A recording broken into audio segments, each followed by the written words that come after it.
Merendahkan, menundukkan diri, merendahkan di hadapan Allah, memperlihatkan betul-betul sangat memerlukan belas kasihan dari Allah. Nah, itu tadabbur. Tadabbur itu tentunya bisa juga sebagaimana Rasul contohkan dan juga para sahabat saat tadabbur kadang-kadang suka diulang-ulang. Rasulullah pernah mengulang-ulang surat Al-Maidah ayat 118. In tu'adzibhum fa innahum 'ibaduk wa in taghfir lahum fa innaka antal azizul hakim. Setelah membaca ayat itu Rasulullah langsung berdoa, Allahumma ummati, Allahumma ummati, in tu'adzibhum fa innahum 'ibaduk wa in taghfir lahum fa innaka antal azizul hakim. Allahumma ummati, Allahumma ummati. Apa maknanya? Ayat itu kan ungkapan Nabi Isa dulu dibacakan oleh Rasulullah. Nabi Isa berkata, ya Allah, sekiranya engkau mau menyiksa mereka orang-orang yang musyrik ini, ya semuanya mereka ciptaan engkau, hamba engkau, aku tidak mungkin dapat menghalangi kehendakmu. Namun sekiranya engkau mau mengampuni mereka, sungguh engkau maha pengampun, maha bijaksana. Nah, ketika ayat ini dibaca oleh Rasulullah, Rasul juga membaca umat. Umat ini terbagi dua, yang taat, yang maksiat. Maka Rasul pas membaca ayat itu langsung menyatakan Allahumma ummati, Allahumma ummati. Itu diulang-ulang ayat itu. Sampai ada sahabat yang memperhatikan bacaan Rasul terhadap ayat itu, ayat doa, ayat doa, ayat doa, sampai mendengar adzan subuh masih mengulang ayat itu. Itu Rasulullah. Jadi itu juga salah satu cara tadabbur. Dan kita saksikan bagaimana para ulama Al-Quran di Timur Tengah, Mekah, Madinah, Mesir dan tempat-tempat yang lain. Kalau kita perhatikan sekarang soalnya gampang sih ingin mendengarkan mereka, enggak mesti harus berangkat ke sana terus lah gitu. Tinggal masuk ke kamar itu tuh Syekh YouTube, di situ ada. Ditanyakan ke Syekh YouTube. Ingin mendengar siapa, langsung tanya Syekh YouTube, ada di situ. Gampang ya. Baik, inilah gambaran tentang secara umum mengenai Al-Quran. Dan insya Allah ya Bapak Ibu juga untuk mengikuti uraian lebih lanjut, makanya saya ini bawa alat ini karena langsung nanti akan dimasukkan ke YouTube. Biar ketika Bapak Ibu masuk ke tanya Syekh YouTube ada insya Allah. Dan yang sudah-sudah juga ada ya, tinggal sebut aja di kotak YouTube-nya itu nama saya gitu. Bagi yang sudah tahu nama saya. Iya. Karena ini adalah dirasa perlu. Nah, kemudian uraiannya dan insya Allah kajian di MKTV juga akan terus dia masukkan ke YouTube terus.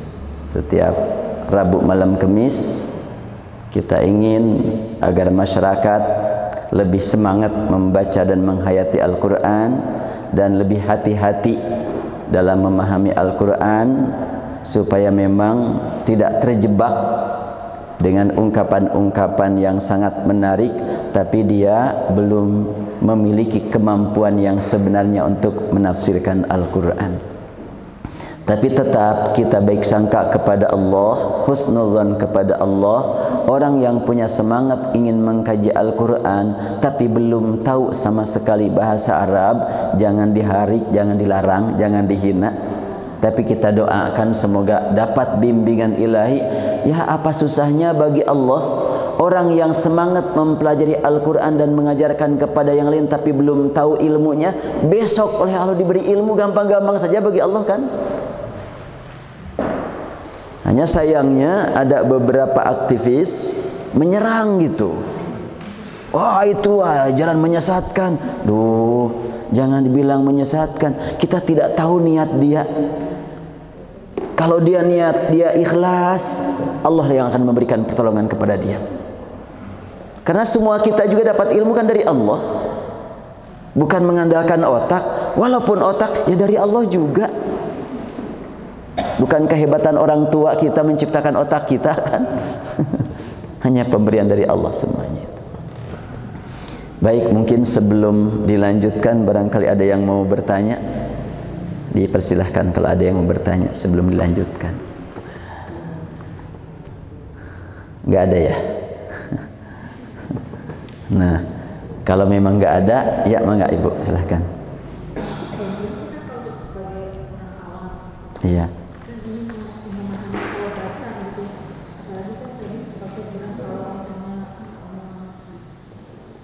Kita sebagai orang awam membacanya kan tidak begitu paham arti. Iya. Sedangkan tadi katanya kalau baca mengenai kiamat, mengenai neraka itu tinggi, nadanya tinggi. Kita ya sama aja datar. Iya. Karena kita tidak memahami artinya. Sedangkan artinya macam-macam. Iya. Kita jadi takut salah. Kita aja, enggak salah. Karena Rasul bersabda, man qara'a harfan min kitabillah, siapa yang membaca satu huruf dari kitabullah, falahu hasanatun, falahu bi hasanah wal hasanatu bi asyri amsalihha. Siapa yang membaca satu huruf dari kitabullah, Allah sediakan baginya nilai kebaikan yang dilipat gandakan 10 kali lipat. Satu huruf ada artinya enggak? Ini dari kata saja kan? Berarti membaca Al-Quran, mengerti enggak mengerti, ada nilainya dari Allah. Dan ini juga perlu memang penekanan kepada yang tadi, harus paham, tapi yang dipahami terjemahkan gitu. Sebetulnya jangan sampai dikatakan kalau membaca Al-Quran tanpa paham dianggap tidak punya arti. Enggak begitu. Rasul menegaskan, ngerti enggak ngerti dapat nilai, selama memang ada niat karena Allah. Bahkan surat Al-Anfal tadi, surat 8 ya, ayat 2 menyebutkan, innamal mu'minuna alladzina idza dzukirallahu wajilat qulubuhum wa idza tuliyat alaihim ayatuh zadatum imana. Sesungguhnya orang baru dikatakan mukmin kalau dia memiliki kepekaan saat mendengar Allah disebut, langsung berdampak dalam dirinya, bereaksi dalam kalbunya. Reaksinya seperti apa? Harap dan takut kepada Allah. Itu yang maksudnya wajilat qulubuhum. Jangan dianggap takut kepada Allah kayak takut dikejar binatang buas, jangan. Dan harap kepada Allah, jangan harap seperti harap kepada ya lawan jenis, enggak. Tapi saat yang sama menyatu antara takut dan harap kepada Allah itu. Dan itulah hubungan kita dengan Allah berbeda dibanding dengan hubungan kepada selain Allah. Wajilat qulubuhum. Setelahnya terdengar nama Allah disebut, lalu ayat dibaca. Siapa yang membaca enggak tahu. Kapan membacanya juga enggak tahu. Karena kalimat Al-Quran tadi adalah dengan kata kerja lampau. Tuliyat. Tuliyat ini adalah kata kerja pasif, sudah lalu, telah dibaca. Tanpa diketahui siapa pembacanya, kapan membacanya, enggak masalah. Yang penting ini ayat Allah. Bagaimana kalau yang membacanya munafik? Enggak apa-apa, ayatnya enggak munafik kok. Kita itu hubungan dengan ayat. Idza tuliyat alaihim, bila telah dibacakan ayat-ayat Allah kepada kaum mukminin, maka ayat itu seakan-akan bergerak mendatangi mukminin, memberikan tambahan iman. Ini ngerti enggak ngerti akan memberikan tambahan iman. Makanya insya Allah pulang dari pengajian ini langsung semua rumah didengarkan Al-Quran terus 24 jam. Ya sehari-hari Quran terus. Paling selingan sebentar dengar berita Quran lagi. Jangan sampai setelahnya berita. Terus apa nih setelah berita? Nah enggak begitu. Tapi setelah berita Quran lagi. Karena ini didengar saja punya makna, mendengar saja punya makna. Nah sekarang kalau mendengar bacaan Quran tanpa mengetahui si pembacanya di mana, bagaimana kalau mendengar ada orangnya yang membaca dan kita tahu dia seorang mukmin? Maka interaksi kita dengan ayat yang dibacakan dan dengan keimanan si pembaca tambah kuat lagi keimanannya. Oleh karena itu sangat baik kita berkumpul, membaca, saling memperbaiki. Kita akan bertambah keimanan karena ayat memberikan tambahan dan komunikasi iman dengan iman juga memberikan tambahan iman. Nah, kalau mendengar begitu nilai mendengar Al-Quran, apalagi ada yang membacanya, bagaimana kalau kita sendiri yang membaca? Lidah bergerak interaksi dengan Al-Quran, mata melihat tulisan Al-Quran, telinga juga mendengar, kolbu juga diupayakan untuk interaksi dengan Al-Quran, otak pun langsung aktif untuk memperhatikan aturan membaca Al-Quran. Semuanya yakin nanti akan menjadi saksi di akhirat bahwa orang ini berjuang menjadi sahabat Al-Quran. Itu belum paham, sudah tinggi nilainya. Tambah lagi dengan paham, tambah lagi dengan menghayati, tambah lagi dengan hubungkan antara ayat dengan diri kita. Umpamanya kan terolah dari surat Al-Fatihah saja, baru kita membaca Alhamdulillahi Rabbil Alamin. Di situ kita resapi segala puji bagi Allah. Kenikmatan semua ada pada diriku bukan milikku.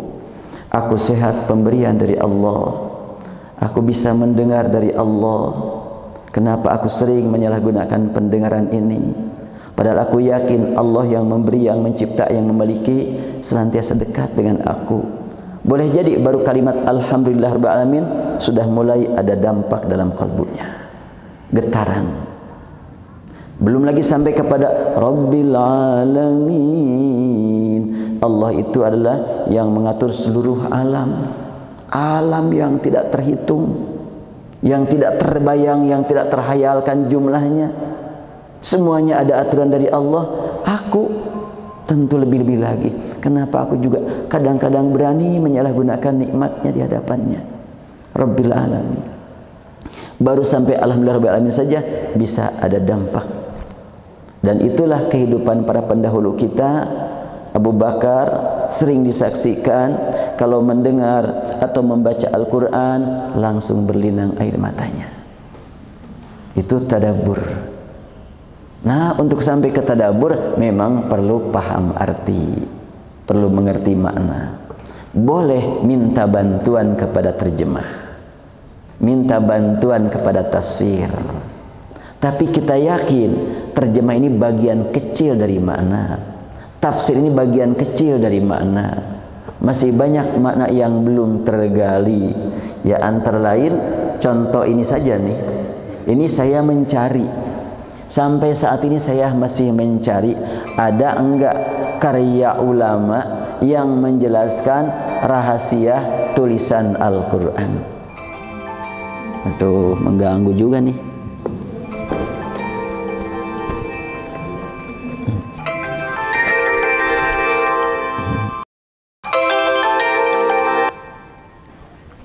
Ya, belum selesai.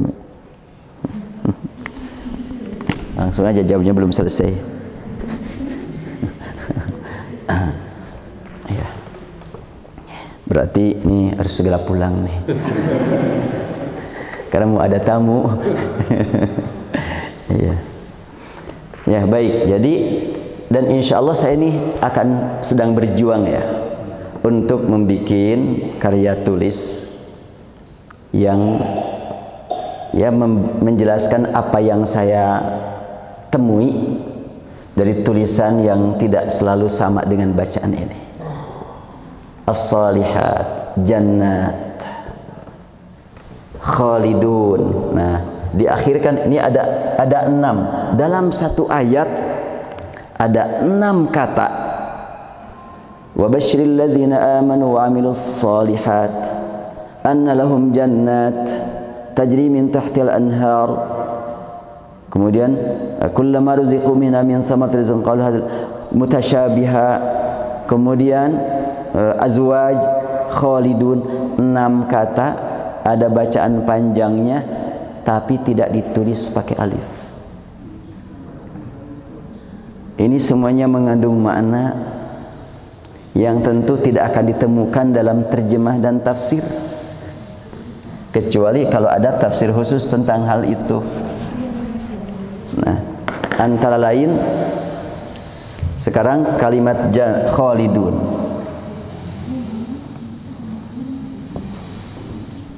Khalidun ini tulisannya begitu, dan ini dibaca panjang kho-nya itu. Kenapa khalidun yang artinya kekal tapi tidak pakai alif? Wallahu alam, ini adalah saya memberanikan diri. Kehidupan di akhirat itu kan kekal, tidak berganti lagi, tidak mati lagi kalau sudah mati. Itu khalidun. Terus kenapa tidak pakai alif? Karena dibedakan kekalnya di dunia dengan kekalnya di akhirat. Kekalnya di dunia sebentar tapi terasa lama dan terlihat perubahan dari waktu ke waktu. Kalau ada seorang kakek usia 80 tahun mau nikah dengan seorang gadis usia 17 tahun, kira-kira gimana? Ya boleh-boleh aja kan, cuma pas di pelaminan seperti apa gitu. Kalau mau dirayakan akan terlihat gitu kesenjangannya. Tapi nanti di akhirat, orang yang sudah jutaan tahun dengan orang yang baru masuk 2 hari nggak ada bedanya ya. Lama dan sebentar sama saja di akhirat. Dan untuk mengetahui berapa tahun pun sudah tidak diperlukan lagi kalau di akhirat nanti. Di dunia kita tahu usia saya ini berapa puluh tahun. Oh sekian puluh tahun, dari mana tahu? Ya dihitung dong. Per tahun berapa bulan, per bulan berapa hari, per hari berapa jam, itu di dunia. Nanti di akhirat kan tidak perlu lagi hitungan hari. Sekarang hitungan hari karena ada sholat subuh, zuhur, asar, maghrib, isya. Di akhirat nggak ada lagi itu. Di dunia ada jam kerja, di akhirat nggak ada lagi jam kerja. Libur terus, ya.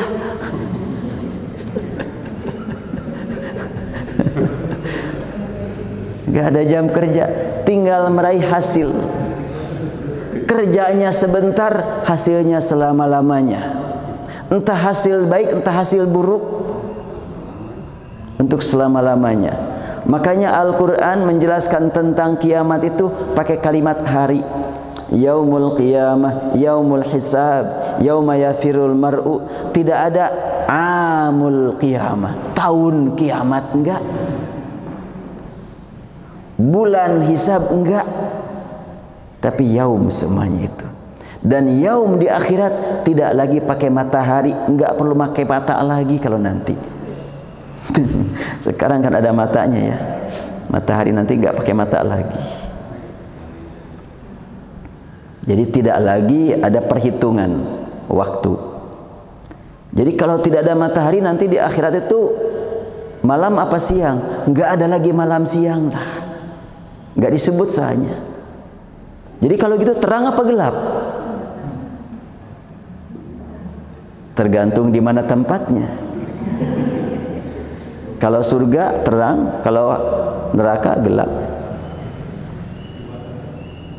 Terangnya dari mana? Ya, Bapak dengan Ibu Tini nanti yang satu masuk surga Firdaus, yang satu surga Aden. Aminin atuh. Iya. Kan biar kebagian semuanya. Iya. Nanti jauh lagi. Surga Aden di mana? Surga Firdaus di mana? Satu surga saja luasnya lebih luas daripada dunia, bumi dan langit. Ya kalau beda surga, betapa jauhnya. Enggak disebut jauh kok. Luas bukan jauh. Ya luas kan jauh, itu ukuran dunia.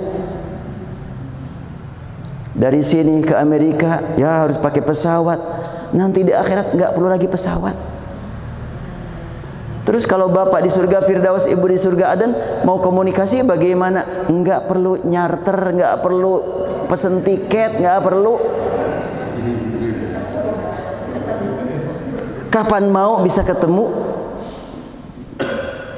Nah, nanti pembahasan Al-Anhar, pembahasan Azwaj, wah panjang itu. Azwaj kenapa tidak pakai alif, punya makna. Nah, ini dalam terjemah nggak akan ketemu. Itu hanya ketemu ketika melihat tulisan. Makanya dzalikal kitabu, itulah Alkitab, jauh tuh kitab itu. Dipelajarinya perlu waktu, perlu ilmu, perlu pengalaman, perlu tadabbur, perlu taqarrub kepada Allah. Makanya sekali lagi, Quran tidak dapat dipahami dengan benar tanpa solat. Solat tidak akan benar tanpa Quran. Jadi ahli solat pasti ahli Al-Quran, ahli Al-Quran pasti ahli solat. Adapun permulaan dari mana terserah, itu namanya juga baru memulai. Boleh-boleh saja yang memulai dari baca Quran dulu, dari baca terjemah dulu, itu memulai. Tentunya kalau yang namanya memulai, jangan sok sudah tamat, baru permulaan kok. Jangan sampai menganggap sudah hebat baru mulai. Itu saja barangkali yang dapat disampaikan untuk kesempatan ya pagi hari ini. Insya Allah kesempatan lain kita bertemu lagi. Mudah-mudahan Allah berikan kepada kita usia. Mari kita sama-sama menghadap kepada Allah Subhanahu wa taala. Allahumma ya Rabbana lakal hamdu kama yanbaghi li jalali wajhika wa 'azimi sultanik. Allahumma ya ilahana ya Tuhan kami, Engkau Maha tahu kami berkumpul di tempat ini ingin dimasukkan ke dalam golongan sahabat Al-Quran ya Allah, sahabat Al-Quran yang Rasul janjikan akan mendapatkan syafaatnya ya Allah. Rabbana ya Tuhan kami, Engkau Maha mengetahui kemampuan kami berinteraksi dengan Al-Quran. Ilahna ya Allah ya Rahman, jadikan kami Allah menjadi hamba yang mencintai Al-Quran, dapat menghayati dan mentadabburi Al-Quran, dapat mengamalkan perintah-Mu, dapat menjauhi semua larangan-Mu yang tercantum dalam Al-Quran, yang sudah kami pahami dan yang belum kami pahami. Allahumma Rabbana ya Tuhan kami, tetapkan dalam kalbu kami nikmat iman dengan istiqamah ya Allah. Dan jangan Engkau biarkan kami menghembuskan nafas terakhir kecuali Engkau tetapkan untuk mendapatkan rahmat dan ampunan-Mu, menjadi husnul khatimah ya Allah. Rabbana atina fid dunya hasanah wa fil akhirati hasanatan wa qina adzabannar. Walhamdulillahi rabbil alamin. Demikian yang dapat disampaikan, kurang lebih mohon dimaafkan. Wabillahi taufiq wal hidayah. Assalamualaikum warahmatullahi wabarakatuh.